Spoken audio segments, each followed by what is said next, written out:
Reciban nuestro saludo al iniciar la segunda actividad orientadora de la asignatura Pediatría 3. En la misma estudiarán los elementos básicos que les permitirán abordar las enfermedades cardiovasculares de la infancia, el estudio de estas afecciones, así como el desarrollo de las habilidades que en este sentido logren incorporar, son herramientas que sin lugar a dudas serán de gran utilidad para la futura práctica médica y desempeño profesional. Al concluir la actividad orientadora, serán capaces de describir las características clínicas que les permitan diagnosticar las enfermedades primarias del miocardio, la parada cardiorrespiratoria y el shock. Interpretar el resultado de las evidencias imagenológicas y laboratoriales más importantes que se utilizan para su diagnóstico y seleccionar las medidas iniciales en servicios de urgencias.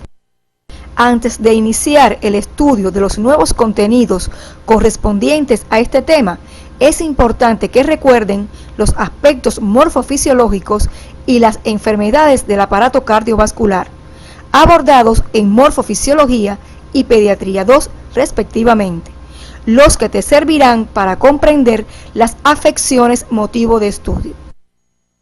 Iniciaremos esta actividad con el estudio de la miocarditis, proceso inflamatorio agudo del miocardio, generalmente secundario a una infección viral, como el virus de la influenza, Coxsackie y adenovirus. También puede ocurrir durante o después de infecciones bacterianas, parasitarias o micóticas. Otras causas de miocarditis pediátrica pueden abarcar reacciones alérgicas a medicamentos, ciertos trastornos autoinmunitarios, algunos fármacos, químicos y radiaciones. En su fisiopatología se invocan tres mecanismos: invasión del miocardio por el agente infeccioso, producción de toxinas y secundario a la reacción inmunológica. Profundizarás en estos aspectos en tu estudio independiente. Esta afección puede presentarse en todos los periodos de la infancia, pero es más frecuente en el lactante pequeño, incluso en el recién nacido, donde la mortalidad puede alcanzar hasta un 70%. En el niño mayor y en adolescentes puede evolucionar hacia una miocardiopatía dilatada. Al estudiar las manifestaciones clínicas, tendrás presente que varían según la edad del paciente, su estado nutricional, la virulencia del germen, así como la extensión del daño miocárdico. Es importante precisar el antecedente de enfermedad viral, como síntomas gripales o episodios de gastroenteritis. El espectro incluye pacientes asintomáticos, pacientes con síntomas y signos de insuficiencia cardíaca y pacientes con insuficiencia cardíaca severa en situación crítica. Te sugerimos revisar el cuadro clínico de la insuficiencia cardíaca en el niño, estudiado en Pediatría 2.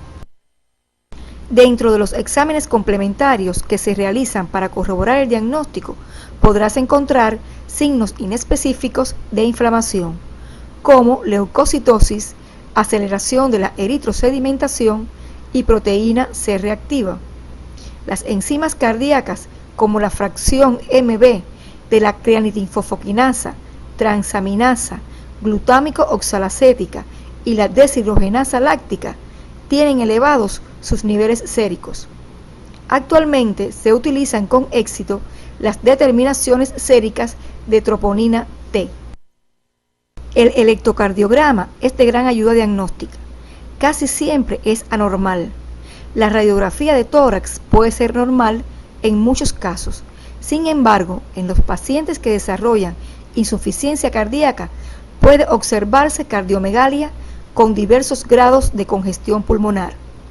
El tamaño de la silueta cardíaca tiene gran valor diagnóstico y de gravedad del proceso. El espectro de las alteraciones ecocardiográficas es variable e inespecífico, pudiendo ser normal o confirmar la disfunción ventricular izquierda presente en casi todos los pacientes. Otros estudios son útiles para el diagnóstico. Profundizarás en ellos a través de la bibliografía orientada para el tema. Considerarás la miocarditis como diagnóstico más probable ante un paciente que presente un cuadro de insuficiencia cardíaca de origen brusco, en el que se hayan descartado otras patologías. Su diagnóstico definitivo solamente puede hacerse a través de la biopsia endomiocárdica.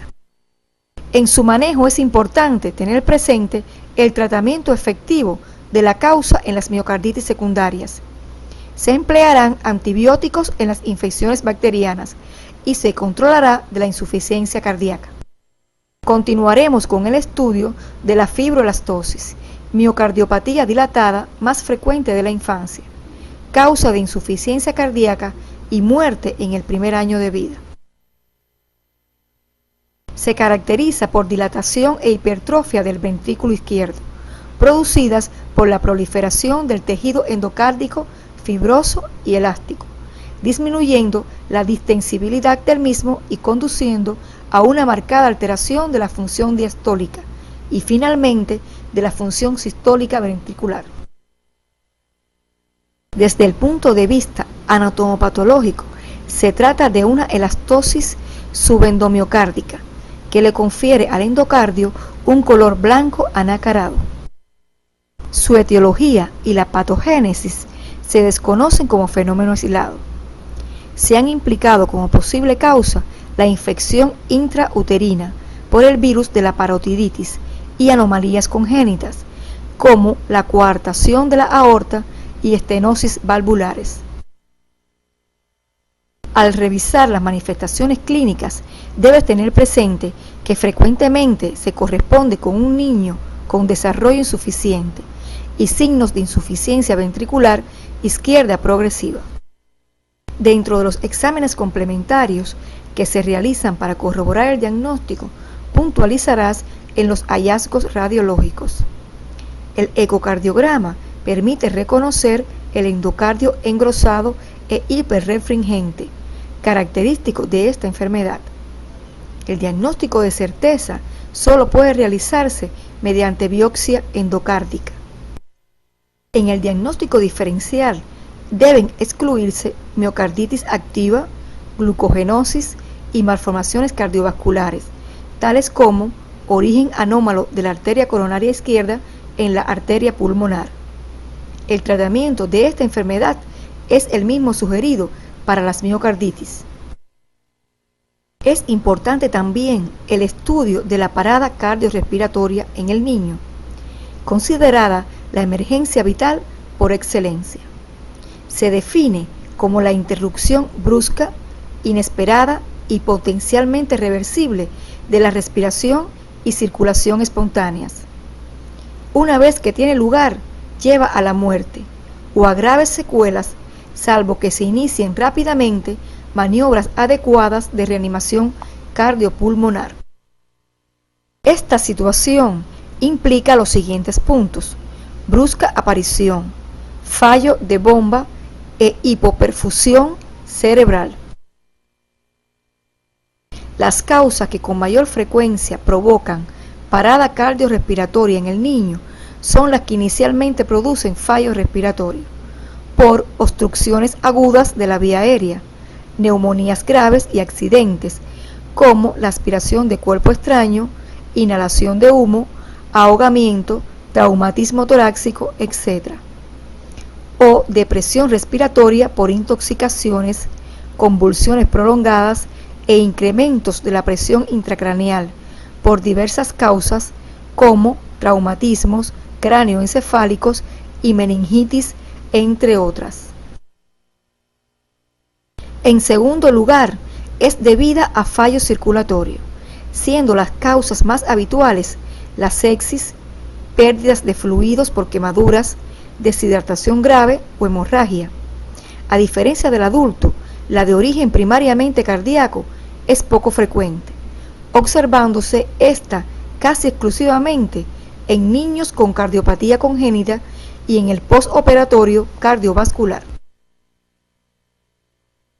Para realizar su diagnóstico, tendrás presente que es esencialmente clínico y se manifiesta con pérdida brusca de conciencia, ausencia de pulsos centrales, carotidio, braquial, femoral, apnea o respiración agónica. Otros signos clínicos como la midriasis y la cianosis pueden ayudar en el diagnóstico clínico, pero no deben tenerse en cuenta de forma aislada. Si el paciente está monitorizado en el momento de producirse la parada, se podrá igualmente objetivar el ritmo electrocardiográfico existente, aunque también puede persistir disociación electromecánica. La prevención cobra cada vez más importancia en el manejo actual del paro cardiorrespiratorio. En ella tendrás presente el reconocimiento precoz de los signos respiratorios y hemodinámicos de riesgo de parada cardiorrespiratoria inminente, para lo cual sugerimos revisar el material complementario Parada cardiorrespiratoria en pediatría, que aparece en el CD de la asignatura.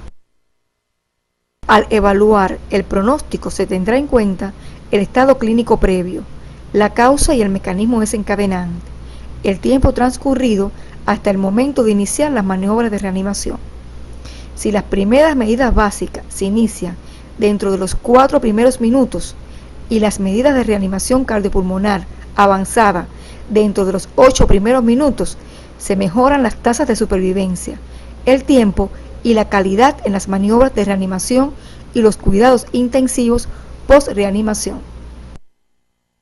Los protocolos de reanimación cardiopulmonar siguen 3 niveles: reanimación cardiopulmonar básica, avanzada y los cuidados post-resucitación. La reanimación cardiopulmonar básica comprende las diversas maniobras que deben hacerse cuando no se dispone de medios técnicos. Su objetivo es conseguir una oxigenación de emergencia para proteger fundamentalmente el sistema nervioso central, a través de la apertura y desobstrucción de la vía aérea, ventilación con aire expirado y masaje cardíaco externo. La reanimación cardiopulmonar avanzada comprende las medidas que deben aplicarse cuando se tienen medios técnicos adecuados y personal preparado para su utilización. Sus objetivos son establecer la ventilación adecuada, restablecer la actividad cardíaca, normalizar el ritmo cardíaco y estabilizar la hemodinámica a través del aislamiento definitivo de la vía aérea, la ventilación y oxigenación, administración de fármacos, monitoreo cardíaco, así como diagnóstico y tratamiento específico de arritmias. Los cuidados por resucitación tendrán como objetivo optimizar las funciones de los diversos sistemas orgánicos comprometidos con la hipoxia, especialmente la encefalopatía posanóxica. Por ello, los cuidados comprenderán valoración de la causa que ha provocado la parada cardiorrespiratoria, valoración de la recuperación neurológica del paciente y tratamiento de la encefalopatía posanóxica, así como valoración de los diversos órganos y sistemas con optimización del tratamiento de los mismos. En tu estudio independiente es importante que puntualices en cada uno de los pasos de las fases de reanimación cardiopulmonar básica y avanzada, los cuales aparecen bien detallados en la bibliografía básica y complementaria y que reforzarás además durante la práctica docente de la semana. Finalmente abordaremos el estudio del shock, término utilizado en la práctica clínica para denominar a la insuficiencia circulatoria que ocasionalmente se desarrolla durante la evolución de diferentes patologías y cuya aparición se asocia a una elevada mortalidad. Podríamos definirlo como un estado patológico asociado a determinados procesos, cuyo denominador común es la existencia de hipoperfusión e hipoxia tisular en diferentes órganos y sistemas, que de no corregirse rápidamente produce lesiones celulares irreversibles y fracaso multiorgánico. Los mecanismos fisiopatológicos que conducen a él son el descenso de la precarga, el aumento de la poscarga, la disfunción cardíaca y el descenso de las resistencias vasculares sistémicas. En tu autopreparación profundizarás en las causas responsables de la aparición de cada uno. Analizando las causas más frecuentes en el niño y sus mecanismos de producción los clasificaremos en 3 tipos: hipovolémico, cardiogénico y distributivo. El hipovolémico se caracteriza por una volemia inadecuada en relación con el espacio vascular, que puede ser real o funcional. La real es la principal causa de shock en niños y se asocia con más frecuencia a deshidrataciones, hemorragias, quemaduras o sepsis. En el cardiogénico, habitualmente la causa primaria es un fallo de la función miocárdica, donde la volemia puede estar normal o aumentada, pero la disfunción miocárdica limita el volumen sistólico y el volumen por minuto cardíaco. Y el distributivo se caracteriza por la distribución inadecuada de la volemia, y es muy común asociarlo a sepsis o anafilaxia. Te sugerimos que realices un cuadro sinóptico donde reflejes los signos clínicos más frecuentes en los tipos de shock en el niño. Para ello puedes auxiliarte de la bibliografía recomendada para el tema. En el manejo de cada uno de ellos es importante tener presente que una cuidadosa anamnesis y valoración clínica inicial son fundamentales. Los datos clínicos y hemodinámicos obtenidos en una primera evaluación deben valorarse teniendo en cuenta los efectos del tratamiento administrado previamente. La respuesta a cada medida terapéutica, expansión del volumen plasmático, fármacos vasoactivos e inotrópicos y las modificaciones en el tipo de ventilación mecánica deben ser objetivas, ya que será de suma utilidad en el proceso diagnóstico, tanto del tipo y causa del shock, como en las posibles complicaciones evolutivas. La prioridad inicial es asegurar una correcta función respiratoria, lo que incluye mantener la permeabilidad de la vía aérea y una ventilación y oxigenación adecuadas. Habitualmente se requiere el empleo de la ventilación mecánica precozmente, y son pocos los pacientes que pueden ser manejados sin ella. Una vez asegurada la función respiratoria, hay que establecer un acceso venoso para administración de fluidos y fármacos. Para el empleo de fármacos vasoconstrictores, es preciso utilizar siempre una vía central para facilitar su manejo y evitar complicaciones locales. Si no existen signos de sobrecarga de volumen, es imprescindible restaurar el volumen circulante con soluciones cristaloides o coloides. En tu autopreparación resumirás su modo de empleo en pacientes pediátricos. Los fármacos cardiovasculares son los más empleados en la actualidad en el tratamiento del shock. Se dividen en 2 grupos: aquellos que actúan de forma preferente sobre el inotropismo cardíaco y aquellos cuyo efecto predominante tiene lugar sobre las resistencias vasculares. La mayoría de ellos tienen ambos efectos, dependiendo de la dosis empleada, y todos se administran en perfusión continua. Para tu mejor preparación, resumirás los principales compuestos empleados, precisando su acción sobre los receptores adrenérgicos y sus efectos hemodinámicos, así como su dosificación. Para finalizar la actividad orientadora de hoy, arribamos a las siguientes conclusiones. La mejor actitud frente a una miocarditis es estar alerta sobre esta posibilidad en los pacientes con enfermedades infecciosas, para que no pase desapercibida la sintomatología cardíaca durante este proceso. La digitalización continuada y otras medidas para la insuficiencia cardíaca en el manejo de la fibroelastosis consiguen que un porcentaje variable de casos responda favorablemente y al cabo de varios años el paciente quede totalmente libre de síntomas. La prevención de las causas que originan la parada cardiorrespiratoria en niños constituye la medida más eficaz.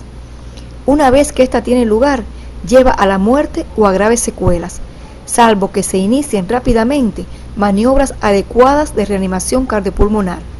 Por ello, es muy importante su aprendizaje. El shock es un proceso clínico que amenaza la vida del paciente, por lo que la actuación terapéutica debe ser inmediata. La resucitación precoz es fundamental.